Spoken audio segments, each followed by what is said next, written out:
ዛሬ የምናየው የማህፀን በር ካንሰርን የሚያመጣውን ሂውማን ፓፕሎማ ቫይረስ የሚባለውን ቫይረስ እናያለን። ይህ ቫይረስ በሰውነታችን ውስጥ ሞይስት የሆነ አካባቢ ላይ ይገኛል። በአፋችን ውስጥ፣ በጉሮሯችን ውስጥ ሊገኝ ይችላል። እንዲሁም በሴመን ወይም ደግሞ የዘር ፈሳሽ ጋር በሚወጡ ፈሳሾች ውስጥ ሊገኝ ይችላል።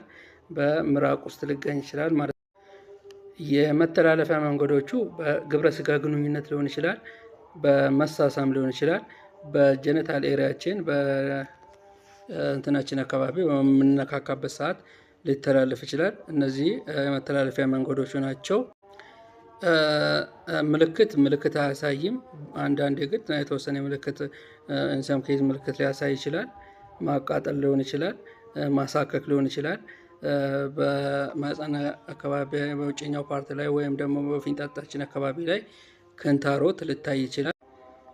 ህክምና የሚያድን ህክምና የለም፣ ግን ተጓዳኝ የሆኑትን በሽታዎችን እናክማለን ማለት ነው።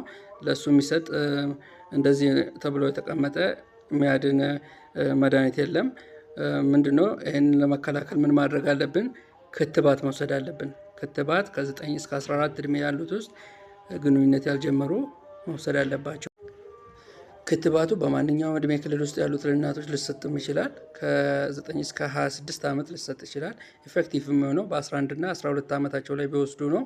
በተጨማሪ ደግሞ ከ27 ዓመት እስከ 49 ዓመት ያሉት ደግሞ ዶክተርን በማማከር ሊወስዱ ይችላሉ ማለት ነው።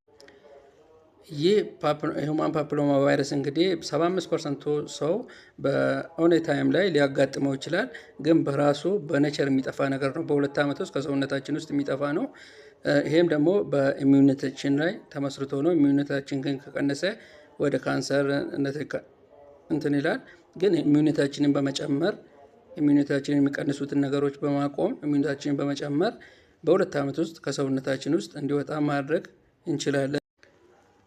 ስለዚህ በአጠቃላይ እድሜያቸው ከ9 እስከ 14 ዓመት ያሉ ልጃገረዶች ግንኙነት ከማድረጋቸው በፊት ክትባቱን እንዲወስዱ ይደረጋል። ይህ የሚጠቅማቸው ቫይረሱ እንትን እንዳይል ኢሚዩኒቲያቸውን አንቲቦዲ እንዲያመርቱ በማድረግ ያንን ሂውማን ፓፕሎማ ቫይረስ በሚያጋጥማቸው ሰዓት ከሰውነታቸው እንዲያጥፉ የምናደርግበት ነው ማለት ነው።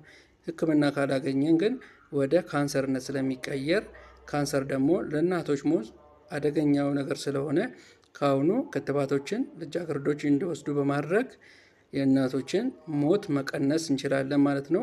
ልጆቻችሁን በትምህርት ቤት እንድታስከትቡ እናበረታታለን ማለት ነው።